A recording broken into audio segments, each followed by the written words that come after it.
desta atividade do Centro Espírita, da Casa Espírita daí, né. É uma parceria muito interessante, que uma vez por mês também a Priscila, faz palestras para nós aqui. Preciso me apresentar, meu nome é Sebastião Batista, tenho 77 anos, 36 anos de Grupo Espírita Obreiros da Nova Era, então desde a sua fundação. No momento eu respondo pelo departamento doutrinário, então fico muito à vontade nesta área de trabalho do centro, né. É sempre uma alegria muito grande poder refletir alguma coisa com os presentes, sempre tratando de temas interessantes do Evangelho segundo o Espiritismo, que, por sua vez, traz a interpretação do Evangelho do Cristo, né, representado pelos 4 evangelistas, Mateus, Lucas, João, Mateus, Marcos, Lucas e João, né. Então, para hoje eu tinha proposto para a Priscila, e ela me aprovou, de tratar do tema da reencarnação, que é um tema bastante debatido na doutrina espírita, mas que ainda há pessoas que têm dificuldade de compreender, de entender que se é verdade ou não é, se vale ou não vale, se vale para todo mundo, né. Então, em princípio, é uma lei natural das criaturas, deixada pelo Criador, e vale para todos os seres humanos, né. Que acredite ou não acredite, seja chinês, japonês, brasileiro ou índio, não importa, todos vão passar pelo mesmo processo de reencarnação. Mas para a gente buscar um convencimento maior, né, um acreditar com certeza, nós buscamos no Evangelho saber o que que o próprio Cristo disse a respeito. E temos evidências, como é o tema de hoje, evidências da reencarnação na Escritura, no Evangelho, temos evidências, ah, de que o Cristo deixou isso bem claro. Primeiro porque os judeus, que era o povo dele, já acreditavam na reencarnação, eles acreditavam que de alguma maneira, as pessoas tinham que reencarnar, mas eles entendiam também isso de maneira muito vaga, entre reencarnação ou ressurreição, se ressuscitava, depois voltava com a mesma matéria, tinham essas dúvidas. E no famoso episódio em que Jesus é visitado por um senhor da lei, por um doutor da lei, um sacerdote, pessoa mais instruída que havia na sociedade dos judeus, ah, esse esse doutor da lei, como era chamado, tinha dúvidas também, mas como é que história é essa da reencarnação? Mestre, como é que você explica isso? Então ele, na calada da noite, talvez com um capuz na cabeça para não ser reconhecido, ele procurou o mestre, não diz onde o mestre Jesus estava, provavelmente na casa de Pedro ou numa casa onde habitava sua mãe Maria. Ele soube onde o mestre estava e na sombra da noite ele foi consultar o médico, o mestre, sobre reencarnação. Então é famoso esse episódio da escritura, né. Nós vamos ler daqui a pouquinho esse texto. Então só esses preâmbulos, assim, e antes de começar o texto, para depois não interromper, nós vamos nos referir aqui ao Monte Tabor, que é uma colina na na Palestina antiga, que ficava numa planície. Então ele está, essa colina está a 545 metros acima do nível do mar. Não chega a ser uma montanha, né, muito acentuada, mas diz a minha mulher que numa excursão que ela fez lá pela Terra Santa, ela subiu ao Monte Tabor, um motorista de táxi, e o único carro capaz de chegar lá em cima era uma Mercedes, provavelmente com tração nas 4, né, por ser muito íngreme o caminho. Então, antes de tudo, eu vou mostrar essa telinha para vocês, e A gente, quando falar do Monte Tabor, vamos saber por quê, ela vai estar já na memória de vocês. Vamos ver se é possível ver aqui. Podem ver já lá no fundo uma montanha, né? Seria quase como o nosso. A Lages tem algumas colinas por aqui, tem o Morro do Tributo, tem o Morro do Boqueirão, tem o outro Morro da Cruz, que são semelhantes em altura a este Monte Tabor da Palestina. Claro que aqui vocês não vão conseguir ver com muito detalhe, mas dá para ter uma ideia. Ah, depois, durante a leitura, vocês vão entender por que eu estou mostrando o Monte Tabor, né? Eu me baseei no capítulo 4 do Evangelho segundo o Espiritismo, que é: se alguém não nascer de novo, não pode ver o reino de Deus. Tem várias leituras de Mateus, Marcos, Lucas, Mateus de novo, Marcos, João. Então, praticamente todos os apóstolos, os evangelistas, os 4 evangelistas, se referem praticamente ao mesmo episódio, às mesmas passagens onde Jesus confirmava a reencarnação. O primeiro texto: indo Jesus para os lados de Cesareia de Filipe, que era uma cidade que ficava à beira do lago de Genezaré, perguntou aos seus discípulos: quem o povo diz ser o filho do homem? Se referindo a ele próprio, né? O que o povo diz aí a meu respeito?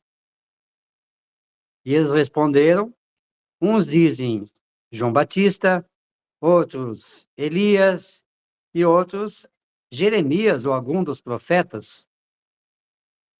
Mas vocês, continuou ele, quem vocês dizem que eu sou? Quem vocês acham que eu sou? E respondendo Simão Pedro, disse: tu és o Cristo, filho de Deus vivo, que está entre nós. Então Jesus lhe afirmou: Pedro, bem-aventurado tu és, filho de João, porque não foi a carne e o sangue que te revelaram isto, mas sim meu Pai que está nos céus. Quer dizer, ele não aprendeu não teve essa informação por meios humanos, pelo pai ou pela mãe, né? Foi uma revelação a ele, que ele entendeu que Jesus era o Filho de Deus encarnado na matéria. Um outro texto de Marcos diz o seguinte: chegou isso aos ouvidos do rei Herodes, porque o nome de Jesus já se tornara notório, conhecido. E alguns diziam: João Batista ressuscitou dentre os mortos, e por isso nele operam forças miraculosas. É claro que isso chegou ao ouvido do rei Herodes, não queria nenhum concorrente por perto, achou que ele poderia ser declarado rei dos judeus, ou coisa assim. E Herodes, embora fosse o governador judeu, ele estava ali a mando dos romanos, né? Os romanos que impuseram essa forma de governo em Israel, porque antes dos romanos dominarem aquela região, os judeus se governavam com o sinédrio, o conjunto dos sacerdotes, que ao mesmo tempo eram os governantes políticos também. Mas naquele tempo mandava o rei Herodes, que apesar de ser judeu, trabalhava para os romanos. Mas ele já ficou preocupado: opa, está aparecendo alguém aí que pode me causar algum perigo, algum transtorno. Vou ver quem é. Então, o falatório que Jesus podia ser o João Batista encarnado, bobagem, porque João Batista foi contemporâneo de Jesus, então Jesus não podia ser a reencarnação do João Batista. Eles conviveram até a morte do João por decapitação algum tempo antes de Jesus, né?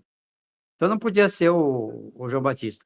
O Elias ou algum dos outros profetas, sim, e eles entendiam que isso era possível, que Elias ou algum dos outros profetas pudessem reencarnar como na figura de João Batista. E diz o rei Herodes: E ainda diziam, é profeta como um dos profetas. Herodes, então, ouvindo isso, disse, é João, a quem eu mandei decapitar, que ressuscitou. Olha o medo desse rei covarde lá, né? Mandou decapitar o João e agora estava com medo que Jesus fosse o João reencarnado, a quem ele tinha mandado matar. Também é impossível, porque foram contemporâneos, como eu disse. Mas foi o medo que fez ele dizer isso, né? Ora, o tetrarca Herodes soube de tudo o que se passava e ficou perplexo, assustado, porque alguns diziam: João ressuscitou dentre os mortos, e outros diziam: Elias apareceu, e outros ainda: ressurgiu um dos antigos profetas. Herodes, conturbado com tudo isso, disse: Eu mandei decapitar ao João. Quem é esse, então, que, ah, que a respeito falam tantas coisas impressionantes, né? Os milagres e tudo mais. Então, quem é que pode ser? Se eu mandei matar o João, como é que aparece um outro aí que parece que ser ele mesmo? Outro texto de Mateus que deve completar esse. Mas os discípulos interrogaram a Jesus. Talvez numa outra ocasião, né? Por que dizem, pois, os escribas eram os escrivães, os ajudantes, os sacerdotes no templo, né? É, é, quem registrava lá as atas das reuniões e tudo mais. É, por que dizem os escribas que é necessário que Elias venha primeiro? Porque como eles eram os escribas, eles sabiam tudo das escrituras também, da lei judaica. Então, eles sabiam que lá estava escrito, olha, o Elias vai voltar, né? Então, respondeu Jesus, de fato, o Elias deve vir e restaurar todas as coisas. Eu, porém, vos declaro que Elias já veio e não o reconheceram. Até fizeram com ele tudo que pretendiam, se referindo ao fato de João Batista ter sido preso pelo a mando de Herodes e ter sido depois decapitado, né? Ah, assim também o Filho do Homem, diz Jesus, há de padecer nas mãos deles, referindo-se a si próprio, né? E os discípulos entenderam que ele lhes falava a respeito de João Batista como a reencarnação do Elias. Isso aqui parece uma reportagem moderna, né, em que o jornalista é mandado para verificar, para investigar algum evento, e depois, na sua final da reportagem, na sua conclusão, ele diz: Olha, o que eu entendi é que os discípulos entenderam que João Batista era o Elias reencarnado, sim. Né? Uma conclusão lógica que não se discutia mais. O apóstolo Marcos, o evangelista Marcos, também confirma esse mesmo texto de Mateus, falando da mesma coisa, então não é só um que fala disso, né? Em que Jesus afirma, Elias já veio e fizeram com ele tudo o que quiseram, como a seu respeito está escrito. Já estava escrito em algum lugar que o João Batista ia passar por isso, né? Ah, a ideia de que os profetas, de que João Batista era Elias, de que os profetas podiam reviver na terra, encontra-se em muitas passagens dos evangelhos, sobretudo nas que se reproduziram, que acabamos de ler aqui. Se essa crença fosse um erro, Jesus não teria deixado passá-la, não teria deixado passá-la e nem deixado de combater. Olha, isso não é correto, isso não é certo. Mas ele não, em vez de combater, ele confirmou o princípio da reencarnação, né? Diz, olha, de fato, o Elias é o João Batista, sim. Ah, longe disso, ele a sanciona, comprova com toda a sua autoridade e a põe por princípio como condição necessária quando diz: ninguém pode vir ao reino de Deus, ver o reino de Deus, chegar a conhecer, né, o reino de Deus, se não nascer de novo. E insiste, acrescentando: não te admires de eu te dizer, importa sim que cada um nasça de novo. Olha, ele foi muito firme nessa afirmação. E em outra passagem, ele fala: quem não nascer, não renascer da água e do Espírito, né, foram interpretados no sentido de regeneração da água do batismo. Aqui cabe uma explicação. A partir do cristianismo primitivo, que depois deu origem à atual Igreja Católica, né, a interpretação disso aqui, como a reencarnação deixou de ser aceita, não podia mais se falar em reencarnação, a partir do ano 550, por aí, até ali a igreja primitiva aceitava.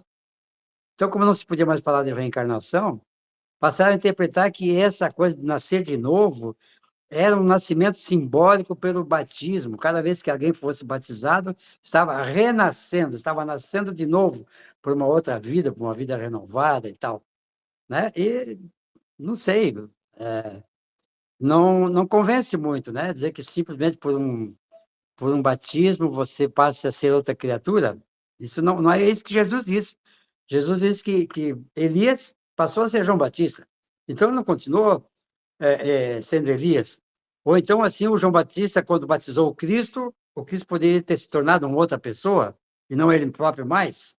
Né? Então não, essa passagem de que é nascer pelo batismo não nos convence dentro da doutrina espírita, né? Embora respeitemos, como sempre dizemos, as pessoas que estão em outro credo e que entendem dessa maneira. Cada um é livre para entender a seu modo. Na doutrina espírita, a gente já entende que não bate muito esse princípio. O texto primitivo, porém, dizia o seguinte: não renascer da água e do espírito, em vez de quem não nascer da água e do espírito. É alguma explicaçãozinha aí. Ao passo que, em algumas traduções, as palavras do espírito foram substituídas pelas do Espírito Santo, porque a partir da adoção do batismo, também se passou a pregar a Trindade, né? Na doutrina cristã católica. Deus Pai, Deus Filho, Deus Espírito Santo. Então, esse Espírito de que se falava aqui não podia ser um Espírito qualquer, tinha que ser o Espírito Santo, para poder provocar o renascimento pelo batismo. O que já não corresponde ao mesmo pensamento primitivo lá de que era o Espírito de cada um de nós que precisa renascer. O que já não corresponde ao mesmo pensamento, né? Esse ponto capital ressalta dos primeiros comentários feitos sobre o Evangelho, assim como um dia será constatado, né, sem deixar dúvidas. Para compreender o verdadeiro sentido dessas palavras, é necessário reportar a significação da palavra água, que não foi empregada no seu sentido específico. Eu posso dizer aqui e entender que renascer da água e do Espírito são duas coisas, porque todos nós nascemos de um meio líquido, nós estivemos no ventre da nossa mãe, né, no útero da mãe, e é uma bolha de líquido. Todos nós nascemos de um meio líquido, nascemos da água, na verdade. E nascemos do Espírito porque é o Espírito que veio para renascer, não foi a matéria combinada, né, do gene da mãe, do gene do pai, combinados que deram origem a um Espírito. Não, o Espírito não nasce da carne, ele nasce porque ele já vivia antes, porque já era Espírito. E vem a matéria que é fornecida aqui pelos pais, né? Então, nascer da água e do espírito, quer dizer, nascer do meio líquido, que todos nós nascemos, mas nascendo como espíritos e não como ser material. Os antigos tinham conhecimentos imperfeitos sobre as ciências físicas e acreditavam que a Terra havia saído das águas. Por isso, consideravam a água como um elemento gerador absoluto, tudo vinha da água, tudo nascia da água, como a própria Terra, né? E assim é que encontramos no Gênesis, lá no primeiro livro da Bíblia. O Espírito de Deus era levado sobre as águas. pairava sobre as águas, que o firmamento seja feito no meio das águas, que as águas que estão sobre o céu se reúnam num só lugar, e que o elemento seco, árido, apareça, que as águas produzam animais viventes, que nadem na água, e pássaros que voem sobre a terra e sobre o firmamento, e os outros que andem aqui no meio terrestre. Então, aqui está confirmado no Gênesis que eles entendiam que tudo vinha da água, como realmente, pela evolução, nós sabemos que a vida na Terra começou pelo meio líquido, né? Mas, voltando a essa condição da necessidade da reencarnação e de como isso está claro no Evangelho, mesmo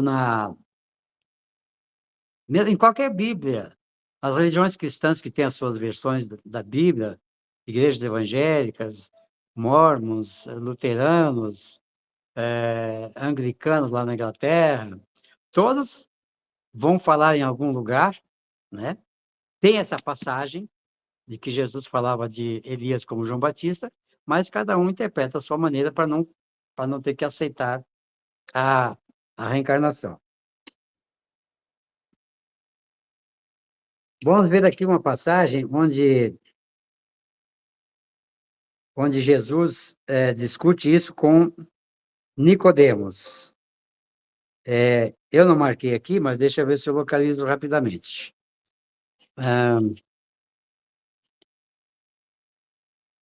Está por aqui. Ora, havia entre os fariseus um homem chamado Nicodemos. Os fariseus eram os sacerdotes, da classe mais elevada da sociedade judaica. Havia um homem entre os fariseus, um homem chamado Nicodemos, um dos principais dos judeus. Ele era um chefe lá dos sacerdotes. Ele, de noite, né, foi ter com Jesus e lhe disse: Rabino, chegou chamando de rabino, chamando de mestre. Sabemos que és mestre, vindo da parte de Deus, porque ninguém pode fazer esses sinais que tu fazes, se Deus não estiver com ele. Então, o próprio Nicodemos dá um atestado aí de que ele acreditava que Jesus era de origem divina, que ele era de Deus por fazer os milagres que fazia. Então, o próprio Nicodemos tinha essa convicção como sacerdote.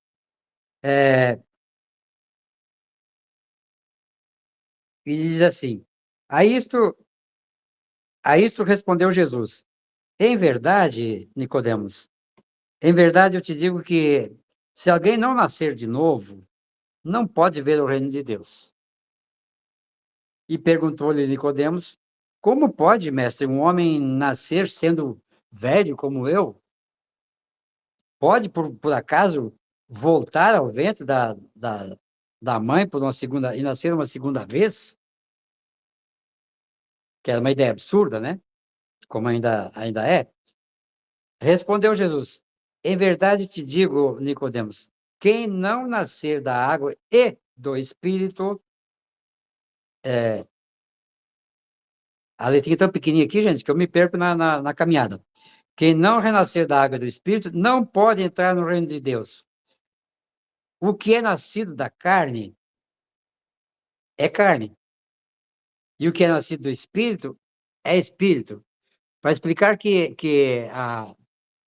pela, pela reprodução humana, dos animais, dos mamíferos, é a carne que gera carne, quer dizer, é um ser físico combinado com o ser físico que vai gerar um terceiro, né?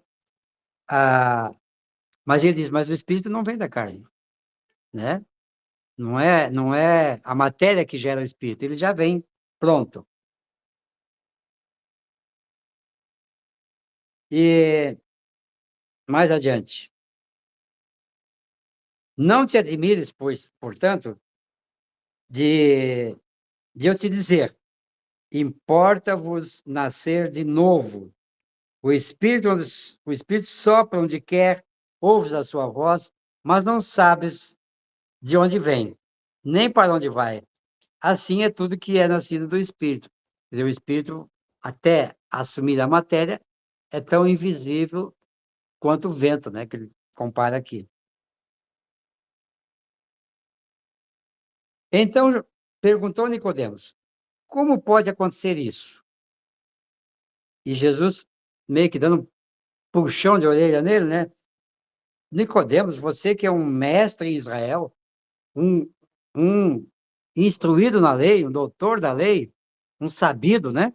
Ou mais sabido, não consegue compreender isso?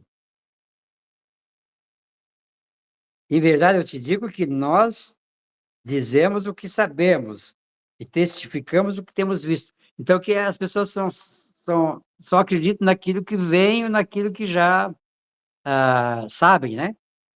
Já sabemos e testificamos o que temos visto. No entanto, não aceitas o nosso testemunho. Você está vendo o que eu estou fazendo e assim mesmo não acredita. Essa é a conclusão, né? Se eu estou dizendo que é preciso nascer de novo, como é que você não consegue acreditar nisso? Se tratando de coisas terrenas, não me crês. Como você vai me crer, então, se eu te falar das coisas celestiais, que são muito mais difíceis e mais complexas de se entender? Se não compreender um simples princípio da necessidade de nascer de novo, que eles já entendiam pelo fato de aceitar que Elias tinha que renascer, e que foi constatado que renasceu na, na, na pessoa de João Batista. Só para convencer vocês, e a mim mesmo, quando precisei disso, o que é interessante é isso, mas por que que o Elias veio como João Batista? Qual é a ligação dos dois? Por que isso? Porque há um princípio na reencarnação que é da lei do retorno, de que, além de renascer, você traz contigo os compromissos que ficaram sem resolver numa vida passada. Vem com karmas, como a gente diz, ou vem com dívidas, ou vem com compromissos para resolver porque ficaram mal resolvidos no passado. Qual era, no caso de Elias, o que que Elias deixou pendente? Ele era um profeta, ele era considerado uma pessoa santa, ele era também um líder em Israel. Mas então e era um ser justo, um ser do bem. Mas o que que Elias teria deixado para trás para merecer vir como João Batista? E por que que, se ele era Elias, por que que ele foi morto da forma tão cruel como foi João Batista, sendo decapitado, né? Cortaram a cabeça e levaram lá para Herodes para provar que ele estava morto? Por que isso? Então, João Batista teria sido castigado por alguma coisa que o Elias fez, se não fosse a mesma pessoa? Ninguém paga crime de outro, né? Ninguém paga crime de outro. Nós não somos responsáveis pelos crimes dos nossos pais. Nossos filhos não serão responsáveis por nossos erros, né? Então, por que que João Batista devia pagar pelo que fez o Elias? O que é que fez o Elias, na verdade?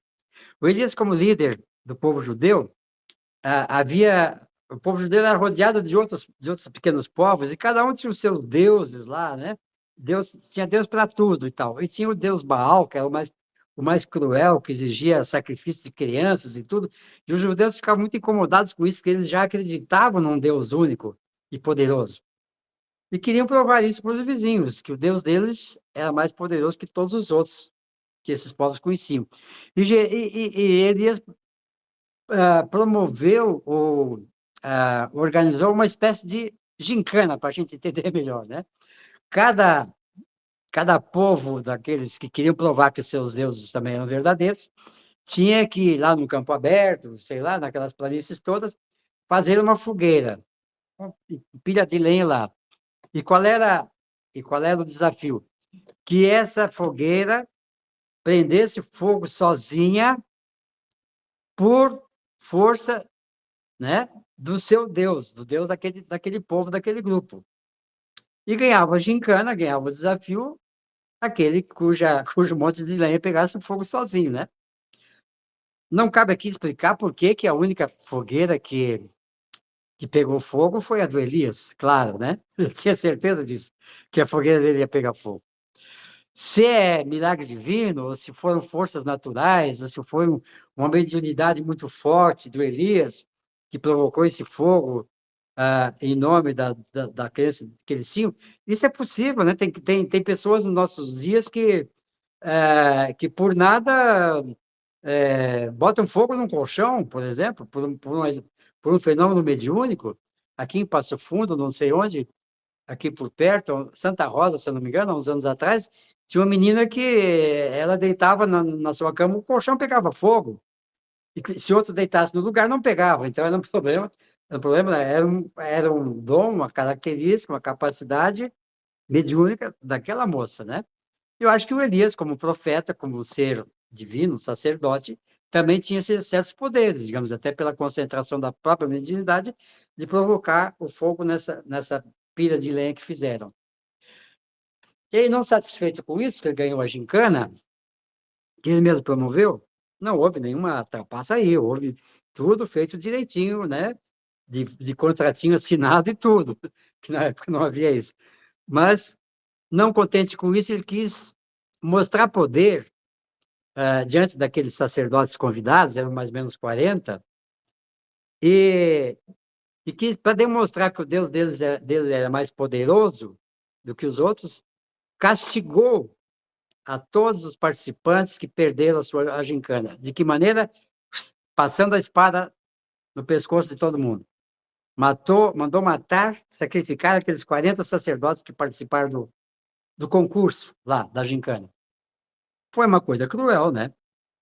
Ele podia simplesmente dizer, olha, gente, viram como é? Que maravilha, o nosso Deus foi o único que conseguiu botar... Por que você não vem para o nosso lado? Por que você não vem acreditar no nosso Deus, que é mais poderoso que o de vocês? Não, ele mandou cortar a cabeça de todo mundo.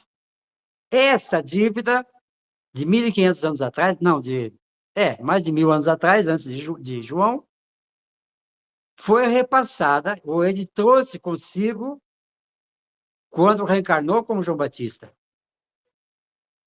Estão me entendendo? Estão acompanhando? Dá para entender agora por que João Batista morreu por decapitação? Será que ele precisava morrer 40 vezes porque Elias matou 40 sacerdotes? Não, ele precisava passar pelo mesmo processo que o Elias provocou. É assim que funciona a reencarnação, né? Vamos trazer para a nossa realidade. Alguém comete um crime de matar alguém, isso acontece a centenas por dia, né, no mundo inteiro. Mas um crime de assassinato, por exemplo, em que alguém mata outra criatura, um outro semelhante, com um tiro na cabeça, por exemplo, no ouvido, vamos ser mais específicos. Qual é o compromisso que essa criatura vai levar para a próxima vida? No mínimo, de nascer surdo. Porque prejudicou ao semelhante num sentido, privando-o de um sentido que ele tinha, que era da audição, além da morte que provocou, né? Então, como karma, ou como compromisso que ele leva desta vida, por ter cometido esse assassinato, é nascer com alguma privação do sentido que ele tirou de alguém. A lei do retorno, a famosa lei do retorno, que Jesus deixou muito claro em outras situações, quando disse a cada um segundo suas obras. Ou, outra vez ele disse para o apóstolo Pedro, passando um pito neles, Pedro, vê lá o que você fez.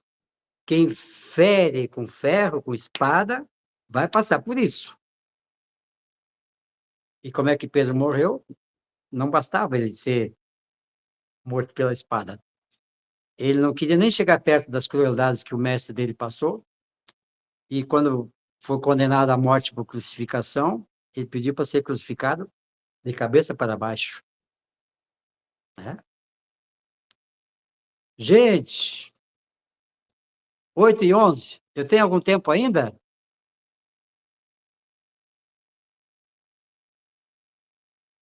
Se precisar, eu Tem encerro sim. aqui. Ah? Não, tem sim. Pode continuar. Quanto mais ou menos? Só para eu me... Pode mais uns 15 minutinhos que para nós tá Uau, tranquilo aqui. tá bom, tá bom. Tá bom? Tá bom. Então, a gente pegando a realidade do Elias e do João Batista, transportes para os nossos dias, é isso.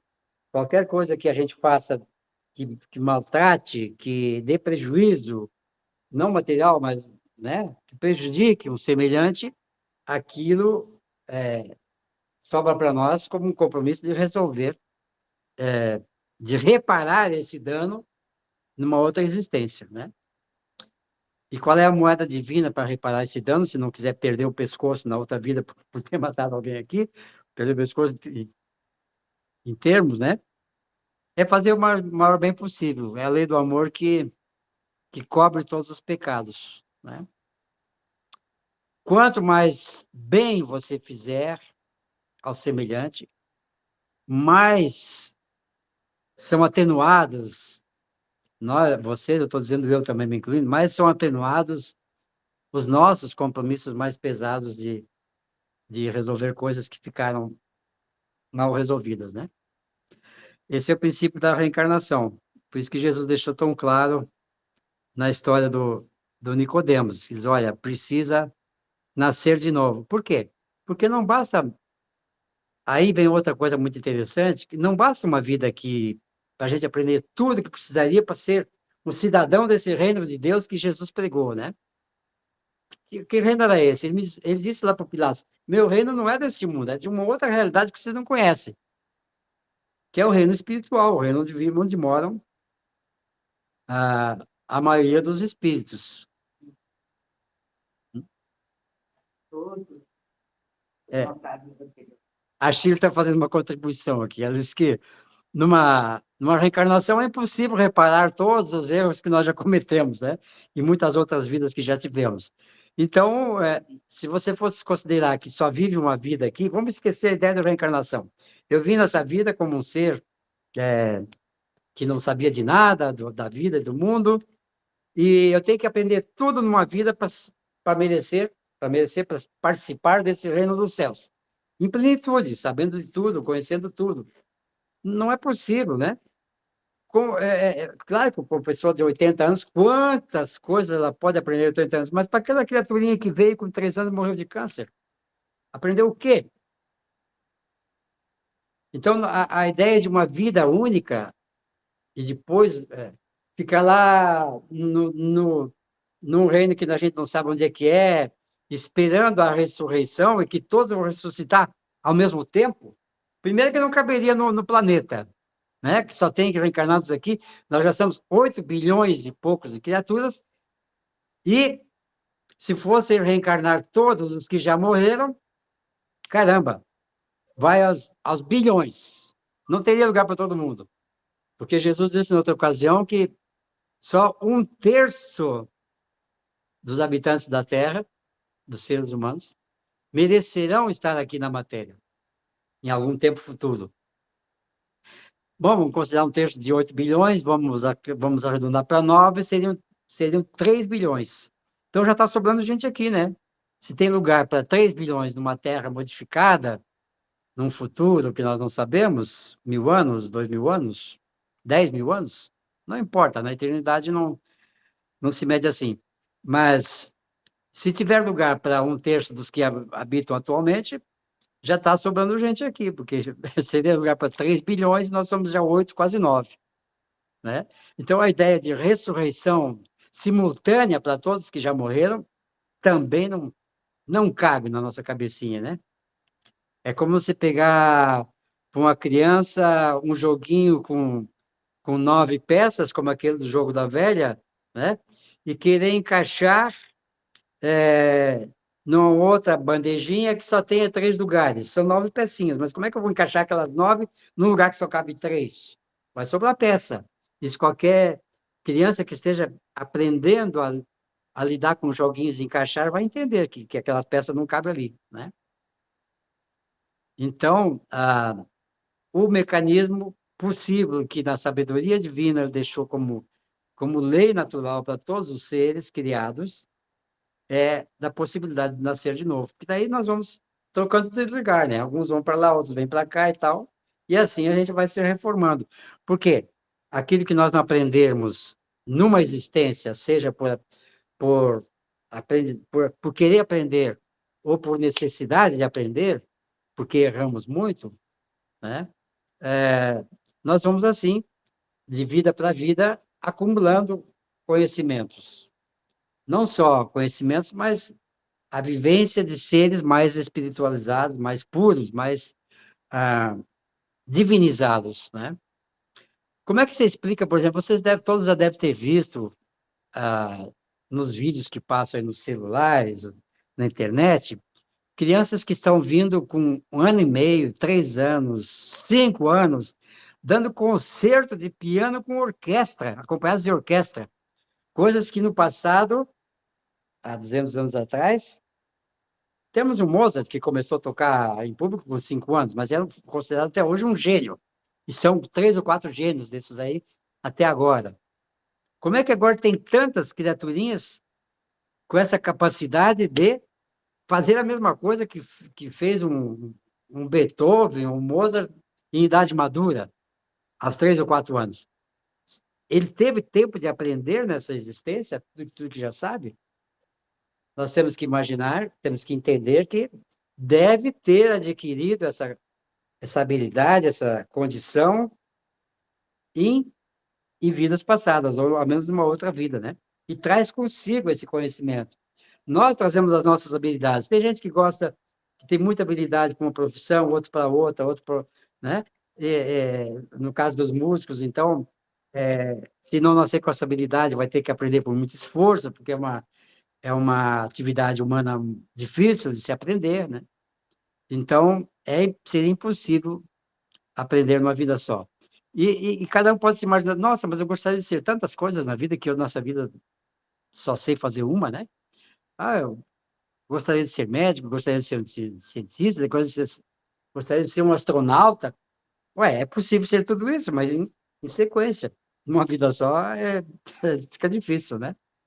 Então, o mecanismo da reencarnação, quando a gente começa a entender, é uma verdadeira maravilha divina deixada para o ser humano, a possibilidade de vir quantas vezes for preciso. Todos nós já vivemos aqui muitas vezes, muitíssimas vezes. Fica difícil até de avaliar, né? Senão nós não teríamos as habilidades que temos hoje, as facilidades que trazemos, que provavelmente, e com certeza, não provavelmente, nós aprendemos e fomos acumulando esses conhecimentos em outras vidas. Eu estou de olho no reloginho aqui, eu acho que tem mais uns 5 minutos, né? Então, para concluir, a reencarnação é esse mecanismo de a gente voltar aqui, nascer de novo, como Jesus confirmou para Nicodemos, e aprender o máximo possível pelas leis divinas, pelas leis do amor. Jesus deixou na cartilha lá bem direitinho, né? Um dia um desses sacerdotes lá perguntou para ele, mestre, qual é o maior mandamento da lei? Ué, você não... O que você lê lá na Escritura? Lá está escrito que é amar a Deus sobre todas as coisas. E ao próximo como a si mesmo, né? E ele confirmou, olha, na verdade, tudo que existe na lei hebraica, que eram muitíssimos rolos, livros em formato de rolos e tal, ele resumiu tudo nessa única lei. Jesus resumiu a lei antiga, a lei mosaica, ou tudo que se escreveu como hoje conhecemos como Bíblia, ou como Escrituras, num único mandamento, em 2 partes, né? Amar a Deus acima de tudo e amar ao próximo, ao semelhante, como a si mesmo. Porque não, é impossível chegar a amar a Deus sem amar ao semelhante que cada um representa. Cada um é parte divina, cada um é uma faísca divina. E se eu não amar cada uma dessas partículas, eu não vou conseguir amar a Deus, né? Jesus foi sábio nesse princípio, né? De amar ao próximo como forma de chegar a amar a Deus. Tá bom assim?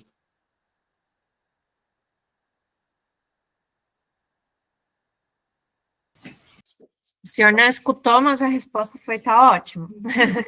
Tá bom. Há alguma pergunta assim que eu preciso responder ou não? Ou vocês não costumam fazer isso? Não, dá para a gente abrir bem tranquilo. Tem palestrante atrás, tem palestrante não. Vamos ver se alguém tem alguma pergunta. Pode ficar à vontade, pessoal. Se for muito difícil a pergunta, eu vou estudar como lição de casa, tá bom? Eu achei muito interessante a abordagem do do tema voltado a Jesus e os apóstolos, né? Porque a gente muitas vezes traz dentro do espiritismo mais a questão de Allan Kardec, do nosso estudo da doutrina mesmo, né? E o quanto essa visão de Jesus fica escancarado, né? De que, de fato, Escancarado. É bem essa palavra. Eu acho que não tem um ensinamento mais claro do que esse do Evangelho. Até esse que eu falei, de amar a Deus sobre todas as coisas, e a próximo como a si mesmo, às vezes é difícil de entender, de interpretar. Agora, ele dizer que a reencarnação existe, que é dessa forma, não tem coisa mais escancarada, como você disse, né? Então, querer não entender, é só, né, que quer. Que é bem, e tem várias passagens, né, que nem o senhor conseguiu elencar bem certinho algumas, assim, que vai encaixando muito, né, principalmente essa de João Batista. Eu não sabia da questão, eu sabia que ele foi decapitado, eu só não sabia Agora, por que foi decapitado é a reencarnação que explica, né? Isso aí. Porque você vai buscar no passado dele, numa vida passada, a causa dele ter que passar na vida atual o que passou, né? Isso aí. E tanto que, para quem assistiu aquela série The Chosen, que fala sobre Jesus, agora, no dia 15, ela deve continuar se eu não me engano, na Netflix. É interessante assistir, viu? Eu assisti até aqui, que já passou, eu assisti. Na cena da decapitação do João Batista, é uma cena bem bonita, entre aspas, né? Claro que uma decapitação é bonita, mas o quanto que ele está lá naquele processo e ele olha para uma paisagem, e ele olha e ele está sereno, assim, como quem diz, passei pelo que eu precisava passar, cumpri o meu papel. O que eu precisava passar, então, com toda serenidade. Uma última palavrinha, eu devo uma explicação sobre a figura que eu mostrei no início, quase ia esquecendo aqui. Por que eu mostrei o Monte Tabor, aquela colina ali, né? Aquele morro? Porque foi lá que Jesus provocou um outro fenômeno muito interessante, considerado um milagre, mas que é um efeito mediúnico, digamos assim, em que ele se transfigurou. Ele levou 3 discípulos lá para cima, Pedro, João e não sei bem qual era o outro. Os 3 mais próximos dele e tal, com quem ele gostava de discutir as questões mais profundas. E talvez todos que estavam com ele, que teriam mais capacidade de entender, de compreender o que viram lá, o que iam ver lá, né? E ele subiu o Monte Tabor com esses 3, e chegou lá, ele num processo talvez de uma pequena meditação, alguma coisa assim, uma pequena concentração, ele passou a aparecer para os 3 discípulos ao lado de Elias e de Moisés, exatamente o Elias aí. Então, eles sabiam quem era o Elias também, porque eles viram, nossa, olha o Moisés, olha o Elias junto com ele. Eles deduziram que era Moisés e que era Elias. Talvez Jesus tenha se apresentado, olha, aqui do meu lado esquerdo está o Elias, aqui do meu lado direito está o Moisés, mas talvez nem precisou disso, eles tiveram a intuição já, né, a informação de que era Elias e Moisés. Por isso que a conversa, quando ele desceu do Monte Tabor, ficou faltando na minha explicação esse ponto, quando ele desceu do Monte Tabor, os outros que estavam lá embaixo, que não foram convidados a subir, estavam lá, talvez, meio sonolentos, tirando a sonequinha, em alguma sombra no final da tarde. Eles, o que é que pelo que vocês viram lá em cima, o que é que vocês acham quem que vocês pensam que eu sou? Pela maravilha que vocês viram lá. O fenômeno da transfiguração, que apareceram os 3 num nível de muita luz, e quase cegar, de quase não conseguir né, firmar os olhos, e flutuando, literalmente.